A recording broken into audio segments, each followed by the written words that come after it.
ndona uli bonu yende uyono ndona na sisi yende uyono ndona uli bonu asuche uyono ndona na sisi bichele yonu uli bonu wide yonu taju wide yonu uli bonu wide yonu taju wide.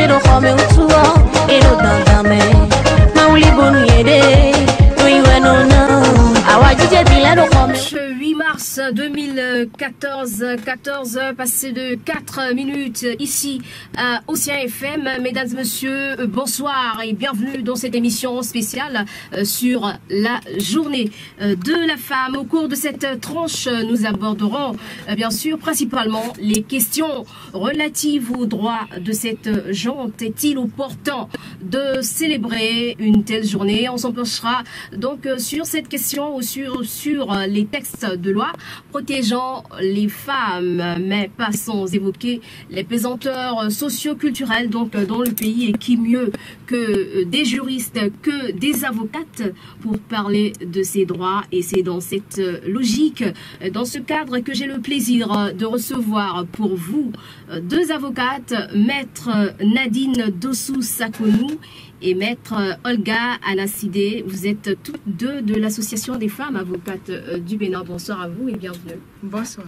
Bonsoir. Voilà, donc le décor est planté, on y va tout de suite dans le vif du sujet. C'est une journée dont les origines remontent aux années 1850, j'allais dire, avec les luttes ouvrières et les nombreuses manifestations de femmes réclamant le droit de vote, de meilleures conditions de vie et de travail, et aussi l'égalité entre l'homme et la femme. C'était en Europe au début donc du XXe siècle, donc il y a quand même assez longtemps. Aujourd'hui, on la célèbre de diverses manières, vous l'aurez constaté, mais est-ce qu'elle contribue à l'avancement, à l'amélioration, j'allais dire, des conditions de la femme? On en parle dans cette émission spéciale avec les avocates que je vous ai présentées il y a quelques instants. On va donc y aller. Pensez-vous que la célébration d'une journée de la femme, maître Dossou-Sakonou, voilà, il faut respecter l'ordre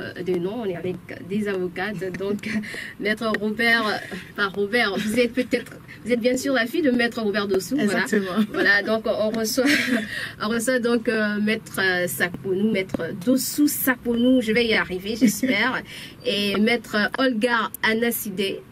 Et la première question s'adresse à vous, maître Dossou-Sakonou. Est-ce qu'il est opportun? Est-ce que c'est pas une journée de plus? Merci, Madame Rachida. Je ne dirais pas que c'est une journée de plus, parce que le 8 mars, comme vous l'avez signalé, est la journée internationale de la femme. Donc, ça veut dire que le monde entier célèbre aujourd'hui cette journée. Particulièrement au Bénin, il faudrait revenir en arrière pour voir, par exemple, le rôle de la femme dans la société. Et lorsqu'on remonte à 1989, on se rend compte que la première femme ministre de la Santé a été nommée par le président Mathieu Kérékou, qui s'appelait à l'époque Karim Rafiatou. Et c'était la seule femme. De l'éducation? Je ne sais plus si c'est éducation santé, mais... Il me semble que c'est de l'éducation. Dans le doute, je dirais qu'elle était nommée ministre. Oui, absolument. Alors qu'aujourd'hui, de 1989 à ce jour, donc 2015, oui, on se rend compte quand même que beaucoup de femmes ont fait leur entrée au ministère. Quand on regarde aussi dans le corps juridique, on se rend compte qu'il y a beaucoup plus de magistrats qu'il y a 20, 30 ou 40 ans. Le corps des magistrats se féminise. Donc je dirais que c'est une bonne chose, c'est une évolution et ce n'est pas une journée perdue. Voilà, et je me retourne vers Madame Anasidé pour la même question. Est-ce que ça vaut la peine de célébrer encore une journée pour la femme? Merci Madame Réchigat, c'est bien ça? Oui, c'est bien ça. Okay. À la suite de mon confrère, je dirais que ce n'est pas vain de célébrer, de consacrer, de se rappeler toutes les luttes que ces braves femmes ont fait pour obtenir de meilleures conditions de vie. Mais si je ramène ça à notre contexte, oui, au Bénin, est-ce que la façon dont c'est célébré, est-ce que ça apporte quelque chose à la condition féminine béninoise? Je crois que c'est non. Expliquez-vous. Alors,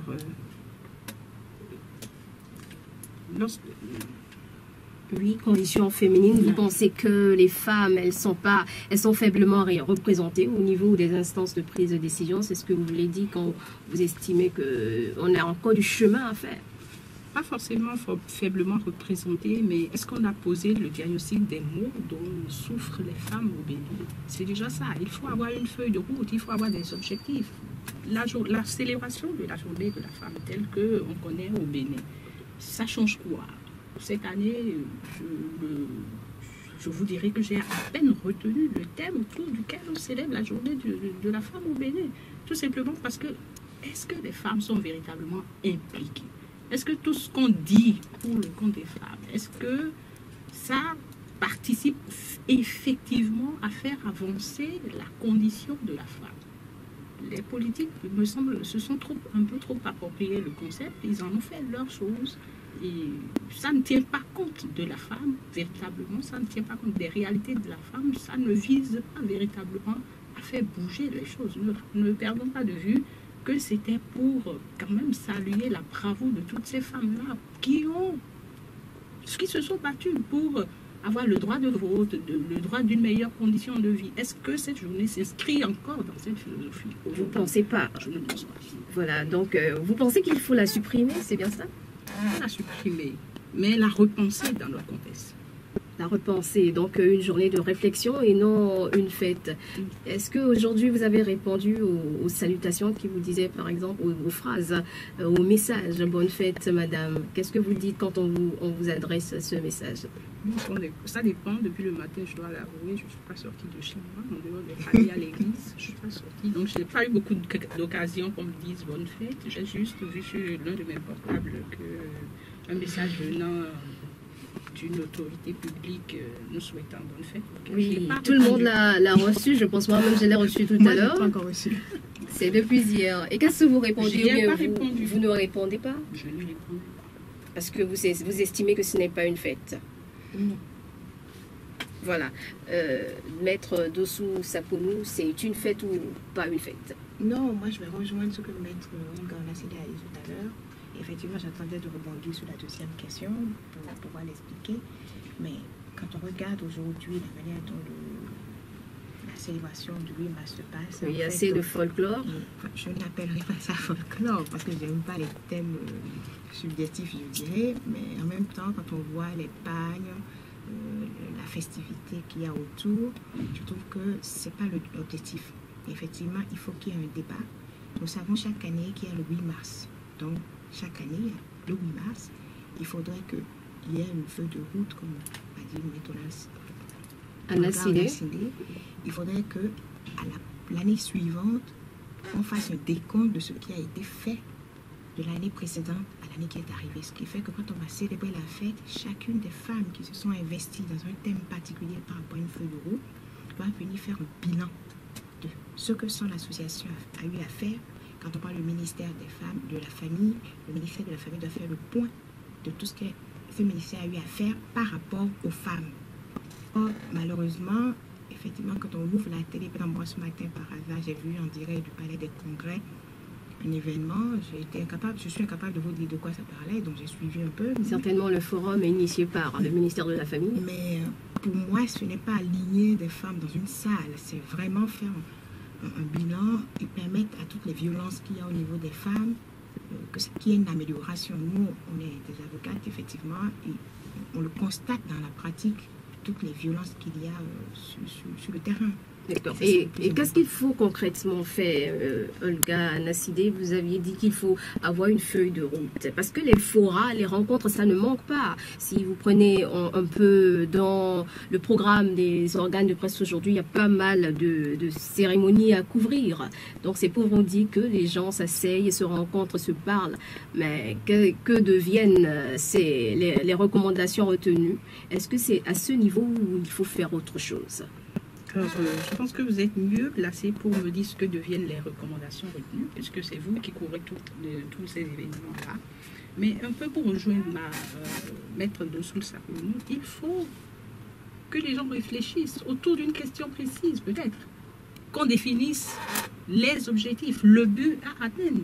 Qu'après qu'on puisse dire, par rapport aux objectifs qu'on s'est fixés, voici le chemin parcouru. Voici ce qui reste à parcourir comme chemin. Est-ce que vous pouvez faire un diagnostic de tous les maux qui minent, de tout ce qui reste encore comme droit, peut-être, que les femmes béninoises, dont les femmes béninoises ne jouissent pas véritablement aujourd'hui? Est-ce que vous pouvez me dire, ne serait-ce que de façon synthétique? C'est déjà ça. Oui, si on connaît les mots, mais quand on ne peut pas, ou bien on n'a pas envie, parce que peut-être on n'a pas la puissance ou bien le pouvoir de pouvoir lutter contre ces fléaux dont vous parlez, ou bien ces problèmes qu'il faut régler. Vous pensez que les femmes qui ont obtenu au prix de leur vie, peut-être qu'on consacre une journée pour réfléchir à toutes ces questions, vous pensez qu'elles étaient au pouvoir? Je ne le crois pas. C'est la lutte ouvrière, vous avez annoncé tout à l'heure. Oui. Donc on n'a pas besoin d'être au sommet. Oui. Il faut qu'on sache que la femme qui est au fond du village le plus éloigné du Bénin a peut-être le même problème que celle qui est dans la ville de Cotonou. Qu'on se dise, mais comment faire pour régler ce problème qui est récurrent dans notre société et qui touche la gente féminine? Si c'est un droit qu'il faut leur accorder, qu'est-ce qu'on fait pour avancer par rapport à ce droit? Qui doit faire quoi? Déjà,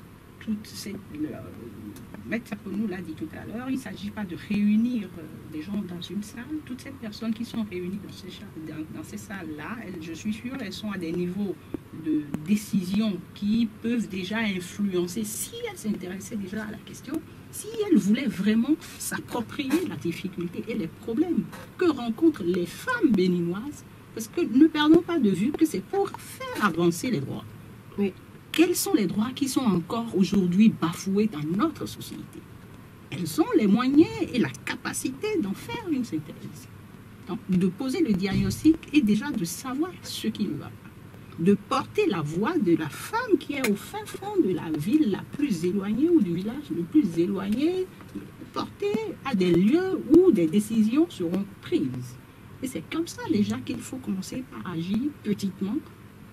Toutes les femmes béninoises ne peuvent pas se réunir dans une salle. Et donc, je ne sais pas d'où est partie cette idée de se mettre quelques mètres de tissu, d'être coloré aux mêmes couleurs. Qu'est-ce que ça apporte? Qu'est-ce que ça change? La célébration de la journée, elle a été organisée aujourd'hui. Quel impact ça a pu avoir sur vous, votre vie?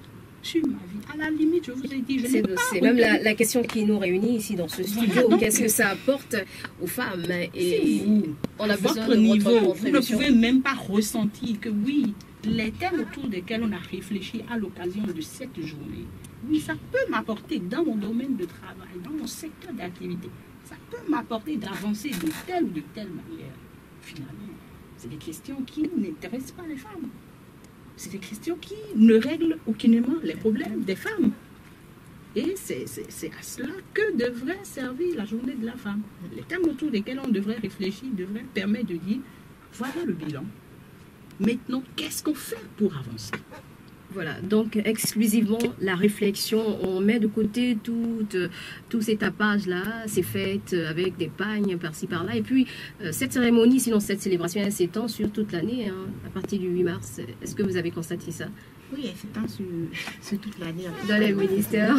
Mais pour rejoindre Olga Olasinghe, effectivement, moi, on aurait pu penser, par exemple, à une visite aux femmes en prison. Oui. Aux femmes qui accouchent dans les prisons pour voir les conditions de vie, aller au CNHU ou même dans les zones reculées du Bénin où des femmes ont des difficultés. Et ça permettrait en fait que les femmes voient qu'on s'intéresse à elles, qu'on s'intéresse à leurs souffrances. Parce qu'effectivement, que nous apporte de nous mettre en tissu, de nous réunir dans une salle? Rien. Oui, mais pourquoi c'est comme ça? Est-ce que c'est parce qu'on parle de femmes qu'il y a autant qu'on galvaude de cette célébration-là? Non, je dirais que c'est culturel, c'est ce que moi je dirais, parce que quand vous regardez dans l'Afrique en général, pas que le Bénin en particulier, dès qu'il y a n'importe quelle manifestation, on prend des tissus, on coud des tissus, mais ce qu'on oublie, c'est que le seuil de pauvreté dans tous les pays africains et au Bénin est quand même assez bas. Donc les gens sont pauvres, mais il y en a qui vont s'endetter, rien que parce qu'il faut qu'ils soient aux couleurs du tissu de la femme du 8 mars. Et ça, c'est pas important. Parce que ces mêmes femmes qui ont porté des tissus sont peut-être endettées sur un mois. Donc, est-ce que c'est la solution? Non, c'est pas la solution, comme dit Madame Maître Olasinghe. Effectivement, il ne faut pas supprimer la journée du 8 mars, mais il faut la repenser autrement, il faut la repenser pragmatiquement, par des actions concrètes à mettre en œuvre et à réaliser, et ensuite à faire le bilan chaque année. En faisant ça au bout de 2, 3, 4, 5 ans, je pense qu'on aurait avancé au moins de 1 tiers. Oui, mais est-ce que ce sont les femmes, elles seules, qui peuvent arriver à gagner ce pari-là, de donner de la valeur à la célébration de la journée de la femme? Que ces femmes qui se mettent en uniforme s'essayent déjà à la chose. Les femmes qui ont obtenu qu'on consacre une journée pour réfléchir, pour dire mais il faut qu'on aille vers l'amélioration des conditions des femmes. Oui. Elles n'ont pas attendu que les hommes politiques ou que les hommes viennent envahir l'arène. Elles ont pris à bras le corps leurs difficultés, leurs souffrances. Elles ont décidé qu'il fallait que ça change. Oui, mais est-ce que ce sont les mêmes contextes? Mais qu'est-ce qui a changé dans le contexte? Je dirais même que... C'est vrai qu'il y a eu de l'évolution, mais on est en Afrique, là. Ça, c'est un faux débat. Moi, oui, on reviendra vers vous, madame. Oui, allez-y, madame je ne suis pas Sakolou. d'accord quand chaque fois qu'on doit poser un problème, on parle de contexte et on dit c'est pas le même contexte. Parce que peu importe le contexte, la volonté seule suffit. Lorsque vous êtes déterminé à faire avancer un projet, même si vous êtes le plus petit planton d'un endroit, si vous avez la volonté, vous allez avancer. Le problème en général de l'Afrique et du Bénin en particulier, Maître Gordas l'a souligné, c'est la politisation de tout. Oui, la politisation. La politisation n'est pas faite par les femmes. Non, elle est faite par tout le monde. C'est-à-dire que même pour que la journée de la femme avance, les hommes aussi doivent y contribuer. Voilà, donc... Ce n'est pas exclusivement de la compétence de la femme. Oui, c'est la journée de la femme parce que le chemin parcouru par la femme du 19e siècle jusqu'au 21e siècle a été long. Très long. Mais il a quand même fallu des hommes pour faire accoucher tout ça. Il a quand même fallu des femmes pour faire accoucher. Donc ce n'est pas de la compétence exclusive des femmes. Il faut que tout un chacun, à son niveau, on trouve une solution, on réfléchisse à comment faire pour une amélioration des femmes. Je donne l'exemple, tout ça, on va peut-être y revenir tout à l'heure. Oui. Quand on parle de la violence faite aux femmes, 95% sont faites par qui? Par les hommes. Donc, déjà, sur le plan culturel, les hommes aussi acceptent qu'ils ne doivent pas faire des violences aux femmes. Nous avons déjà gagné un premier combat. D'accord. Donc, d'où ma question que je repose à Maître Anna Sidé. Vous avez tellement insisté sur le combat des femmes. Certes, elles doivent combattre, elles doivent se battre, mais pas sans la complicité des hommes. Je suis tout à fait d'accord. Je suis tout à fait d'accord. Ce n'est pas ça. Je ne serai pas en excluant les hommes que nous allons gagner des paris, mais que déjà, les femmes cessent d'être de simples objets qu'on manipule. Il faut que ça cesse de passer pour une journée. On leur a mis, on a choisi un tissu pour eux, on les a réunis dans une salle, on a mis de l'argent pour qu'il y ait un dîner. Enfin, bon, on va faire bonbons, ça, tout festoyer. Voilà, ce ne sera pas ça. Ça ne suffira pas. Les femmes, qui mieux que les femmes, peuvent ressentir les difficultés ou les douleurs que les femmes connaissent.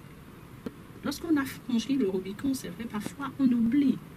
Mais la plupart du temps, on traverse, ou on a traversé chacune une petite galère. Ou bien nous avons dans nos familles des femmes qui rencontrent des difficultés. Pour revenir à l'exemple, aux illustrations de Maître Sakolou tout à l'heure, on peut aller dans les prisons et voir la condition de ces femmes-là et réfléchir sur ce qu'on peut faire pour améliorer déjà cette condition-là. Ou les enfants qui naissent dans ces conditions. On peut réfléchir pour voir comment faire avancer les choses. Tant que cela ne nous est pas exporté d'ailleurs, mais on reste là, on végète, on fait du surplace. C'est la journée de la femme. Beaucoup de fêtes, beaucoup de discours, je ne sais pas, pour apporter quoi et pour changer quoi à la condition de la femme au Bénin. Ce n'est pas d'ailleurs que ça va nous être dicté. Ce n'est pas... Puisque ailleurs, la réalité n'est même pas la même. Donc, ils ne peuvent pas pressentir, ressentir les problèmes de la même manière que les femmes béninoises qui sont dans le contexte, qui vivent dans le contexte et qui connaissent les réalités, avec les pourcentages sociologiques qui vont avec. D'accord. Ben, merci pour votre apport sur ces généralités-là. On va embrayer sur un autre pan de la question. On va parler politique, au plan politique, sur les 3320 candidats aux législatives du 26 prochain, 26 avril. J'allais dire seulement 43 sont tête de liste. Je veux parler des femmes. Vous avez entendu, c'est les statistiques qu'on a eues récemment par rapport à cette élection, la toute prochaine élection de notre pays. Quelle est votre appréciation, Maître Anna-Sidé? Alors, ces statistiques, je ne le cache pas, me laissent un peu indifférente parce que la lutte politique, l'engagement politique doit être personnel. Il ne faut pas que les femmes attendent que les hommes leur fassent de la place pour venir, pour être tête de liste. Combien de femmes sont engagées véritablement? Combien de femmes militent véritablement? Donc elles sont responsables de cette situation elles-mêmes. Je pense. Et vous, Maître Dossou Saponou? Donc je serai plus nuancée, un peu plus nuancée. Je partage complètement l'avis de Maître Olga Anna-Sidé. Bon, d'abord, il faut féliciter ces 43 qui sont tête de liste, mais il faut tenir compte du contexte socio-culturel. Donc, premier point, il faut voir que même si les femmes sont engagées, il faut tenir compte des maris. Il y a des maris qui ne sont pas d'accord que la femme reste dehors jusqu'à 1h du matin parce que ça demande quand même un investissement personnel, comme a dit ma consoeur. Et donc, ça pose un problème dans l'investissement personnel de ces femmes en question. Donc, ce n'est pas qu'une question de volonté. Voilà, ça c'est le premier point, ce n'est pas qu'une question de volonté, c'est une question du contexte socio-culturel aussi. La preuve, la plupart, je dirais, des femmes, que ce soit au Bénin ou dans le monde, qui sont vraiment très militantes, elles sont célibataires, souvent. Oui. Donc, on a ce problème-là. Deuxièmement, quand on regarde la situation géopolitique au Bénin, vous allez vous rendre compte que sur le droit de vote, les femmes sont majoritaires. Il y a beaucoup plus de femmes, en tout cas dans le Bénin entier, oui, 52% par rapport aux hommes. Par contre, on ne les voit que dans les meetings pour applaudir, pour faire des marches, pour avoir de jolis vêtements. Mais par contre, pour être élu, on ne les positionne pas. Parce que dans notre contexte, comme je disais, les hommes ont du mal à laisser leurs femmes évoluer. Donc il faut aussi éduquer les hommes à se dire que les femmes ont les mêmes compétences et les mêmes mérites. De la même manière, je dirais, comme a dit Maître Olga Anna-Sidé, il faut prendre le pouvoir. Il faut l'arracher. Il faut l'arracher, on ne va pas nous le donner. Donc il faut se battre à compétences égales. Il faut démontrer qu'on a des compétences, sinon plus que les hommes. Oui, et mais pour cela, il faut se positionner sur les listes, ne pas avoir peur. Si avec tous ces freins que vous avez évoqués, est-ce qu'on peut l'arracher aussi facilement quand il faut compter avec le partenaire qui peut vous lâcher à n'importe quel moment parce que vous avez fait un choix. Donc il faut aller jusqu'au bout malgré tous ces freins-là. Moi je dis qu'il faut assumer sa vie, il faut assumer ses choix. Et quand je prends Nelson Mandela, il aurait pu sortir peut-être de prison en faisant des concessions. Mais là, il est resté 27 ans, il a perdu sa femme, il a tout perdu, ses enfants. Donc moi je pense que lorsqu'une femme est engagée sur le plan politique, qu'elle n'a pas la chance, les gens ne seront pas d'accord avec moi, mais d'avoir un partenaire qui comprenne qu'il faut aussi des femmes pour se battre, et bien elle fait un choix, et elle choisit, et elle regarde dans son intérêt personnel, à son épanouissement personnel, qu'est-ce qui est plus important pour elle. Parce que le tout n'est pas d'être en couple. Si vous êtes en couple mais frustré, si vous êtes en couple mais que vous avez des passions que vous ne pouvez pas faire parce que votre partenaire vous étouffe, finalement le couple il meurt. Un couple c'est aussi ça, c'est s'accompagner, se tenir. Donc sur le plan politique, je dis oui, les femmes doivent se battre à n'importe quel prix s'il faut, si ça dépend, si ça permet à la nation de survivre. Voilà. Et Madame Anna-Sidé, est-ce que vous prenez un peu du recul par rapport à votre première opinion sur la question avec ce que Maître Dossou Saponou a dit tout à l'heure par rapport aux freins puisqu'on est... Non, je ne prends pas de recul du tout. Je pense que les idées se complètent. Les femmes doivent se battre. Elles ne peuvent pas attendre qu'on vienne leur donner ça comme si on leur faisait des faveurs. Si on vous le donne comme une faveur, ben, on va vous dicter ce que vous avez fait et finalement, vous ne faites plus de la politique. Oui. Il faut qu'elles se battent et il faut qu'elles assument les choix qu'elles vont faire. Là-dessus, ce que je pourrais dire peut-être, pour que tous les couples n'en pâtissent pas, pourquoi ne pas amener son partenaire à comprendre? Et ça rejoint toujours l'idée de Maître Saponou, à comprendre que pour mon épanouissement personnel, j'ai besoin de faire ça et que Il peut m'accompagner dans les réunions politiques, dans mes réunions politiques, pour voir que je n'y fais rien de mal. Parce qu'en fait, oui, ce sont les préjugés. ce sont les préjugés qui font que les hommes ne veulent pas laisser les femmes aller à ces réunions. Ce sont les préjugés. Parce qu'on pense que non, elle ne va pas pour une réunion politique, elle va rencontrer quelqu'un d'autre. Et puis, on est plutôt dans cette sphère-là que d'être dans la réalité. Alors, pour mettre tout le monde à l'aise, monsieur vient avec moi. Okay. Et si ce n'était pas possible, parce qu'il y a des personnes un peu bornées quand même en griffe, qu'est-ce que vous faites? Vous choisissez et vous assumez. Vous assumez jusqu'au bout. Parce qu'il ne faut pas renoncer à sa vie simplement pour faire plaisir à l'autre. Mais vous savez qu'ici, on a l'habitude de faire avec. Mais alors, vous aurez toujours 43 femmes sur 300, sur 3000 candidats. À peine 300 femmes et 43 seulement sont tête de liste. C'est quand même préoccupant quand on sait qu'on a environ 7 députés sur les 83 à l'Assemblée nationale. On espère qu'il y aura un petit bonus progressivement, qu'on atteigne au moins les 50-50, les 50-50. Vous voyez, vous en parlez comme si vous suppléiez la confidence. Non, ça n'arrivera pas de cette manière non plus. C'est pour ça qu'on est là, en fait. C'est pour changer. Qu'elles vont se battre. Voilà, qu'elles vont se battre. Qu'elles vont assumer. Et qu'elles vont se faire valoir. Tout le monde n'est pas prête, je veux parler des femmes, à faire ce choix. Donc, oui, parce que beaucoup de gens vont à la politique, non pas parce qu'ils ont eu un parcours, non pas parce qu'ils ont des convictions, mais parce que c'est le raccourci pour devenir riche désormais. Et alors, quand vous êtes un parvenu dans le milieu politique, vous n'êtes pas toujours prêt à affronter. Vous savez, il y a aussi... d'ailleurs les conséquences. Oui, il y a aussi, il ne faut pas oublier, il y a le regard des autres, de vos électeurs même. Hein, de vos électeurs, je veux parler, parce que vous, en tant que femme, vous venez, on va dire, elle est sans mari, est-ce qu'elle peut diriger un pays? Non, vous entendez ces genres de propos? Oui, mais moi je pense qu'il faut dépasser ça. Parce que une personne qui n'est pas épanouie, quel que soit le plan, que ce soit sur le plan professionnel ou le plan personnel, ne peut pas être compétent. Ce n'est pas parce qu'on est... Oui, mais si l'électeur qui doit voter pour vous a ces genres de pensée, à cette image-là de vous, est-ce que vous pouvez avancer sur le combat, dans le combat que vous menez? Moi, je pense qu'on peut avancer. Il faut juste faire comprendre aux électeurs que ce n'est pas parce qu'on est une femme seule qu'on n'est pas compétent.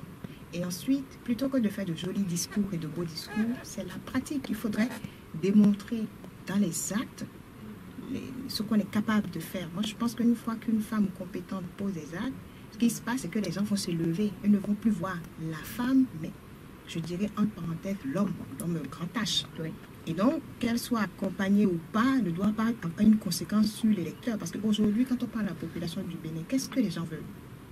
C'est un peu de pain, un peu d'eau, aller à l'école ou faire aller à l'école ses enfants et bien vivre. Si une femme arrive au pouvoir, par exemple, et démontre qu'elle est seule, je donne une hypothèse, donc prends-on dans votre hypothèse, qu'elle est sans mari, mais que sur le plan de la politique, elle pose des actes qui ont des conséquences dans la vie des gens, au bout d'un an, tous ces critiques doivent partir. Même pour voter dans la campagne électorale, la manière dont elle va mettre en mouvement la campagne électorale, les projets. Aujourd'hui, nous allons aux élections de 2016, mais on n'a pas encore de projet de société. Il n'y a pas encore un seul candidat qui a un projet de société. Oui. Donc, ce que je veux dire, c'est qu'il faut qu'on arrête de dire que la vie, c'est forcément le couple d'abord, et ensuite, si la personne n'est pas en couple, elle ne peut rien faire. Non. C'est la compétence qu'on doit avoir. Que tu sois une femme, un enfant ou un homme, qu'est-ce qui est important? C'est la compétence. Oui, ça c'est l'idéal, Maître Nassidé. Est-ce qu'il est possible que ces électeurs-là soient perméables à ce discours, ce beau discours, bon, on va dire idéaliste de Maître Sapounou? Vous-même, journaliste, vous en parlez. Moi, je représente, oui, je ne fais que rapporter ce que j'entends.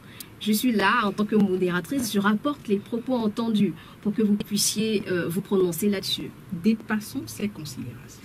Comme Maître Sapounou l'a dit, Maître Dossou Sapounou l'a dit, c'est dans la tête. C'est ce qu'elle peut faire valoir, c'est ce qu'elle a à faire valoir qui compte. Pas comment elle est accompagnée. Vraiment, il faut qu'on dépasse ces débats.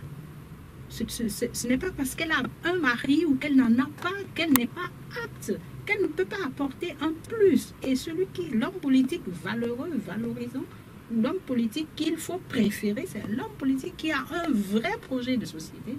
C'est l'homme politique qui peut changer quelque chose. L'homme politique votre grand bien-être. tâche. Oui, l'homme politique. Est-ce qu'il vous arrive de vous demander, mais combien de femmes cet homme politique-là, Oui. l'homme, Petit tâche. petit H, combien de femmes il traîne, combien de femmes il fait souffrir, combien de femmes sont malheureuses de son fait? Est-ce qu'il n'en a pas du tout? Est-ce qu'il ne s'est pas contenté de faire des enfants dans toutes les rues et qu'il n'est pas vraiment un homme marié? Est-ce qu'il vous arrive de vous poser cette question quand vous avez des hommes en présence de vous? Alors, pourquoi est-ce qu'on devrait réduire l'image de la femme à est-ce qu'elle a un mari ou est-ce qu'elle n'en a pas? Ça ne dépend pas de ça. Les aptitudes sont dans la tête. Les projets de société qui vont avoir un impact positif dans la vie des populations, c'est dans la tête, dans ce que la femme politique a à faire valoir. Et je pense que c'est à l'aune de ces éléments qu'il faut les apprécier, qu'il faut les choisir. Rééducation, là. Oui, s'il faut changer les mentalités des Béninois, il faut qu'on arrive là. Parce que ça ne tient pas à ça. Et Dieu sait que les femmes, ce n'est pas parce qu'elles ne veulent pas rester en ménage, mais il y a beaucoup d'autres contingences, d'autres considérations qui entrent en ligne. Et même quand vous êtes animé de toute la bonne volonté qui puisse exister, parfois vous êtes bouté hors du ménage, contre votre gré. Vous n'allez pas vous accrocher, vous n'allez pas mourir ou vous n'allez pas cesser de vivre pour ça. Et vous n'allez pas arrêter comme l'a dit Maître Sakonou, vous n'allez pas cesser de vous épanouir, d'avoir des projets parce que, malgré vous, l'homme vous a mis dehors. Non, je crois que ça ne devrait pas tenir à cette considération. Je voulais compléter. Oui, Maître de Sakonou. Si vous tenez à ça, on dira dans ce cas que les populations ont les gouvernements qui méritent. Parce que si une population n'est pas capable de comprendre que c'est la compétence qui est plus importante que d'être marié ou d'être célibataire, ils n'auront que les gouvernements qui méritent. Et dans ce cas, on assume et on ne se plaint plus. C'est-à-dire qu'on avance avec ce qu'on a. Voilà, donc on a donc du chemin à faire dans ce domaine, beaucoup de choses à faire. Il y a du pain sur la planche et on va s'y mettre tous pour les découper. Et on enchaîne sur le plan juridique. On va parler cette fois-ci de la loi numéro 2011-26 du 9 janvier 2012 portant prévention et répression des violences faites aux femmes. Quelles sont les différentes formes de violence, Maître Dossou Sakonou? Alors, nous avons plusieurs formes de violence. Nous avons ce qu'on appelle la violence domestique, donc qui est souvent liée en fait aux violences entre couples ou aux personnes qui ont des liens de parenté. Nous avons la violence économique qui en fait est une violence, comme a dit Maître Carlas dit tout à l'heure, c'est-à-dire qui empêche la femme de se palmer sur le plan professionnel. Nous avons la violence patrimoniale, donc la violence patrimoniale en fait qui empêche la femme d'avoir son propre patrimoine. Et ensuite, la violence physique, comme on la connaît en droit, donc qui est faite aux femmes en général, soit par des abus sexuels, par un harcèlement moral, par un harcèlement sexuel. Alors, il y a une nouvelle forme de violence qui a été qui est intégrée dans la loi, c'est ce qu'on appelle la zoophilie. Expliquez. La zoophilie, c'est une violence qui est faite aux femmes, mais par l'intermédiaire des animaux. Par exemple, on oblige un animal à faire l'amour ou à violer son partenaire ou une autre personne, une femme. Donc c'est nouveau dans le code, dans la loi de 2012. Donc toutes ces formes de violence en fait sont aujourd'hui réprimées par la loi. Et il y a un système, une procédure de mise en place pour éviter que ces violences arrivent avec des systèmes de répression. Voilà, et concrètement, je me retourne là vers Maître Nassidé. Que doit faire une femme lorsqu'elle se sent violentée de n'importe quelle manière?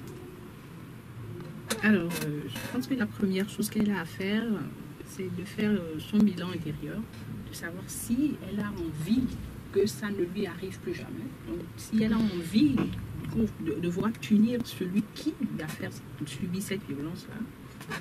Quelle que soit la violence. Oui, ça peut faire sourire parce que en couple, comme l'a dit Maître Dossou Sakonou tout à l'heure, il y a des formes de violence que vous ne pouvez même pas soupçonner. Et lorsque ça arrive dans un contexte comme celui-là, la femme subit généralement sans jamais pouvoir dire « il faut que ça s'arrête ». C'est culturel dans une certaine mesure. Oui. Alors, si vous ne prenez pas sur vous résolument de dire « il faut que ça s'arrête », on a le système qui est en place, mais qui ne sera jamais mis en branle. Et donc, c'est quand la femme décide que son bourreau sera puni qu'elle va porter plainte. Et selon la forme de la violence, ce n'est pas exactement la même démarche. Parce que lorsque vous êtes victime, par exemple, de harcèlement sexuel, il n'y a pas de ce n'est pas visible. Tangible. Voilà, c'est pas visible. Donc la loi a prévu, lorsque vous vivez dans ce contexte professionnel-là, c'est souvent dans le contexte professionnel qu'on rencontre ce type de violence. Lorsque vous êtes victime d'une violence de cette nature en milieu professionnel, la loi prévoit qu'il faut se référer à un certain nombre de personnes qui vont... On reviendra sur cet aspect-là, violence faite aux femmes, une violence quand même dont on pourrait prouver difficilement la réalité. Oui, je vais me retourner vers Maître Dossou Sakponou pour le reste des démarches par rapport aux violences concrètement. Quand par exemple, on a parlé de harcèlement sexuel tout à l'heure, par exemple quand c'est une violence physique, qu'est-ce qu'elle fait? Elle va à un commissariat ou qu'est-ce qu'elle fait? Alors, la première chose, quand c'est une violence physique sexuelle, avant d'aller au commissariat, je recommanderais d'aller directement voir un médecin. Parce que les preuves physiques se retrouvent encore sur le corps de la femme dans les quelques minutes ou quelques heures qui suivent cette violence. Ça permet au médecin, donc, rapidement de prendre en charge et de pouvoir faire une attestation médicale.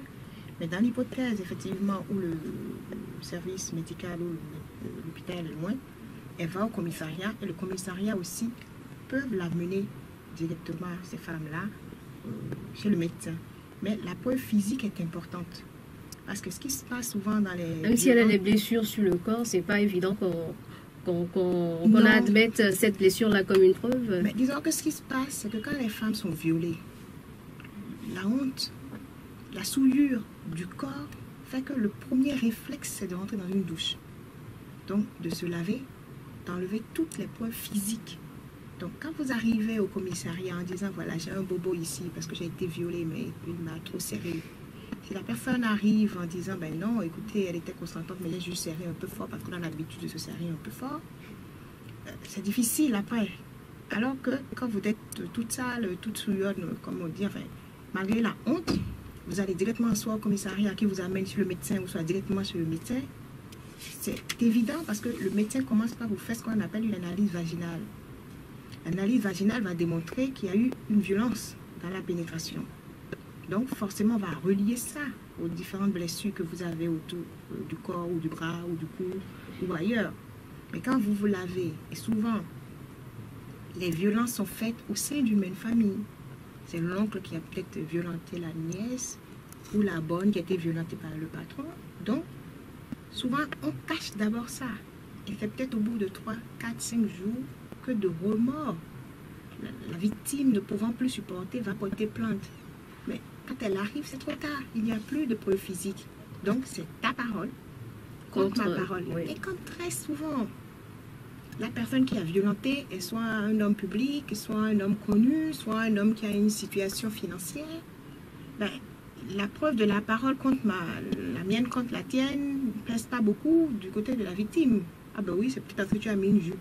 Ah non, on a peut-être l'habitude de faire ensemble. Donc, on essaye à chaque fois de trouver un argument pour ne pas punir le responsable. Donc moi, je dis aux femmes, quelle que soit la violence, même si c'est une gifle qui a mis un rouge sur vos oreilles, directement chez le médecin et atterrissez au commissariat. Une gifle. Ah, ça arrive, des gifles qui laissent des traces, qui rendent même sourdes. Ça dépend de la violence de la gifle.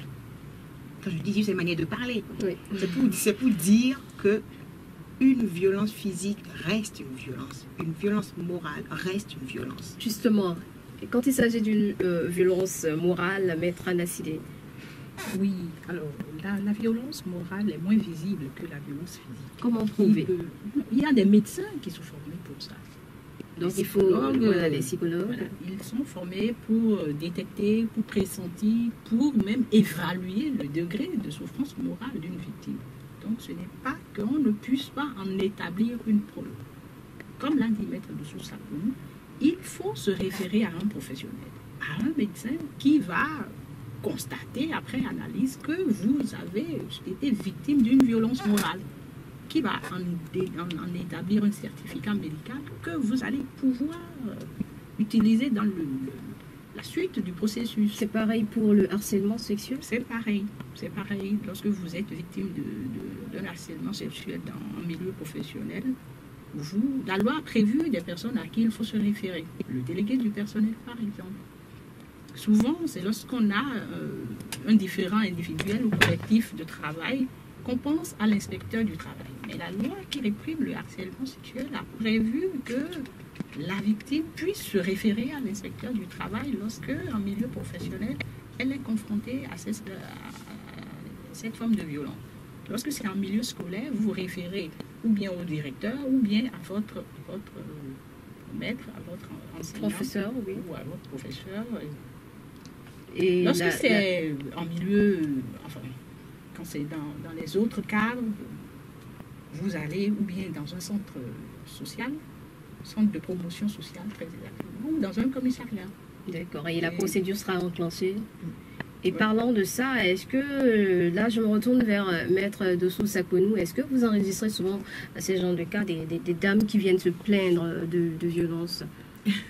Alors, nous enregistrons souvent ce genre de cas, mais du coup, je suis obligée de rebondir sur votre dernière question par rapport à l'association des femmes avocates. Parce que, oui, vous pouvez y aller en même temps. Parce qu'en fait, l'association des femmes avocates a été créée par la présidente de Médecins Bédier. Et dans les actions que nous menons, tous les mercredis de 15h à 17h, nous menons des actions gratuites de consultation au sein du tribunal. Et j'avoue que grâce à ces consultations, j'ai moi aussi, pourtant je suis avocate depuis plus de 15 ans, j'ai découvert que les femmes souffrent beaucoup. Et quand elles arrivent pour nous exposer leurs problèmes, il y a des moments où il faut se retenir pour pas pleurer. Parce qu'on découvre qu'au-delà même de la souffrance physique, la souffrance morale est au-delà même de ce que vivent les femmes à l'intérieur de leur couple. Parce que souvent, quand les femmes arrivent, c'est surtout dans le milieu domestique, donc dans leur vie de couple, qu'elles ont pas mal de problèmes. Et on leur donne des conseils. Et puis quand il y a des procédures à faire, on initie des procédures. Il nous arrive de demander qu'elles viennent avec leur conjoint. Parce qu'on ne fait pas que de procédures, on fait aussi ce qu'on appelle de la conciliation. Donc on invite le conjoint pour lui faire comprendre la valeur de la femme, l'importance que la femme a au sein du foyer. Et il nous est déjà arrivé de sauver. Et ils en prennent conscience? Oui, on a eu 2-3 cas comme ça que j'ai géré avec Maître Bédier, où vraiment ça s'est très très bien passé. Le conjoint a présenté des excuses à son épouse et puis il s'est rendu compte effectivement parce qu'il battait sa femme. Donc elle s'est sauvée de la maison, il y a eu quelques petits conflits. Mais je crois que d'avoir eu des personnes tierces qui ne sont pas de la famille, qui ne le connaissaient pas, qui se sont investies, qui l'ont invité pour lui parler, ça a porté quand même ses fruits. Donc on espère que ça va continuer pour ce couple-là. Voilà, et nous aussi on l'espère. Et donc c'est dire que vous enregistrez souvent ces genres de cas. Beaucoup. Donc, et nous travaillons également avec des associations qui travaillent, excusez la technologie, oui, qui travaillent sur les violences basées sur le genre et qui nous réfèrent énormément de situations. Vous ne pouvez pas imaginer ce que les femmes souffrent parfois dans leur chair, dans leur vie, dans leur corps, tout simplement. Et au nom du couple. Oui, elle porte toute la charge, les charges du monde, on va dire. Mais on entend souvent dire que les femmes ont du mal à se déplacer, à sortir ce qu'elles vivent. Donc, est-ce que là, c'est la partie visible de l'iceberg, celle qui vient vers vous? Oui, je dirais que oui. Et je pense que l'idée de recevoir l'idée d'avoir une association professionnelle, tout simplement, rassurer un peu toutes ces femmes-là qui prennent sur eux de venir, de se confier, de nous dire un peu ce qu'elles souffrent. Oui, je pense que notre association est très jeune et je voudrais espérer Combien que ça d'années? À peu près 2 ans. 2 ans. À peu près 2 ans. Donc, je pense que jusque-là, on a déjà entendu, je parle sous le contrôle de de maître de Dossou maître Sakono. Dossou Sakono. Je pense qu'on a reçu déjà plus de 200 femmes qu'on a accompagnées de différentes manières, ou bien par une médiation familiale, ou bien en initiant des procédures. Parfois, ça se passe très bien. Pour ce qu'on peut sauver, on arrive à rattraper les situations. Et lorsqu'il n'y a plus rien à sauver, on essaye quand même de faire respecter les droits de l'autre partie. Dieu sait que les femmes souffrent énormément. Oui. Est-ce que c'est gratuitement ou bien il faut sortir, il faut débourser quelque chose pour ces femmes? Parce qu'on sait que c'est quand même c'est la couche quand même la plus pauvre. Hein, quand on... C'est gratuit. C'est non seulement gratuit, mais je pense que nous devons nous féliciter nous-mêmes. Parce que quand l'initiative a été prise donc, par Maître Sakono Bédié, on n'était pas très nombreuses. Aujourd'hui, pratiquement toutes les femmes du barreau, très peu nombreuses d'ailleurs, sont membres de l'association. Et ça nous demande beaucoup de temps, beaucoup d'énergie. Et ce sont nos cotisations qui permettent de financer pour le moment nos déplacements. Et du coup, je vais peut-être rebondir sur l'émission pour revenir à la première question selon laquelle qu'est-ce que la journée de la femme représente. Je dirais que si toutes les associations, toutes les femmes qui ont les moyens versaient de serait-ce que 500 francs par an à l'association des femmes avocates, on aiderait beaucoup plus les femmes. C'est vrai que... Si donc un plaidoyer là. Oui, disons qu'on est une association, donc on n'a pas un but lucratif. Et puis en tant qu'avocate, on n'a pas le droit effectivement non seulement de faire de la publicité, d'après le code de déontologie. Mais aujourd'hui, comme a dit Maître Nassindi, on a 200 femmes. Donc, dans le cas pratique, quand je dis que toutes les associations donnent ne serait-ce que 500 francs, ce n'est pas forcément dans les mains de l'association. C'est aider. Quand on reçoit les femmes au palais, il y en a qui viennent et qui viennent à pied. Oui. Si par exemple, une association décide de dire, voilà, nous on met une caisse de côté. Lorsque vous voulez aller voir les femmes avocates, vous passez chez nous, on vous aide financièrement. Cette association contribue à notre association aussi, à aider ces femmes à faire les procédures. Quand elles arrivent parfois et qu'on leur fait les procédures, on leur dit, mais madame, il faut aller payer les frais d'enrôlement. Nous ne sortons pas l'argent pour payer les frais d'enrôlement parce que c'est interdit. Mais si une autre association où toutes ces femmes qui militent contribuent d'une manière ou d'une autre à aider cette femme par cette voie financière, ça contribue aussi à notre association à les aider. Voilà, j'espère que le message a été entendu. Merci pour tout ce que vous faites. Pour les quelques minutes qui nous restent pour cette émission, on va envoyer sur le code de la famille. Hein. C'est la dernière question pratiquement sur la liste. Je vais escamoter la toute première pour m'avancer vers la deuxième. Ce code de la famille qui a été adopté en juin 2014 consacre le régime monogamique comme seule forme légale de mariage. C'était depuis le vote et ça demeure encore jusqu'à aujourd'hui sujet à polémique. Maître Nassidi. Oui, alors vous avez dit 2014, je pense que... 2004, 2004 j'allais dire. 2004. Le régime monogamique choisi par le code de la famille, on peut le dire dans une certaine mesure. Combien d'hommes béninois se décident véritablement à se mettre dans des liens matrimoniaux, conformément à la loi? Très peu. Oui, compte tenu de nos traditions, on aime avoir plus qu'une femme. Est-ce que c'est pas le lit qui est fait là au bureau, la création des bureaux entre griffes, comme on le dit? Je ne pense pas que la question se pose véritablement en ces termes. Les hommes béninois, de plus en plus, ne veulent pas s'engager. Du point de vue de créer une famille, d'être responsable d'une famille, les hommes béninois ne veulent pas le faire. Et c'est une manière de le forcer là-bas? C'est pas une manière de le forcer, parce que c'est un choix que vous faites librement. D'aller devant l'officier d'état civil, d'aller devant le maire, le prêtre, c'est un choix que vous faites.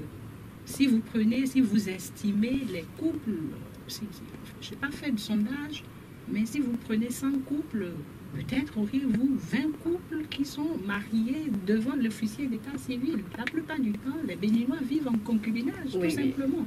Donc, en quoi est-ce que le régime monogamique retenu par le Code a un impact ou est sujet à polémique ou est la source de tous les problèmes connus par les couples béninois? Vous n'en voyez pas.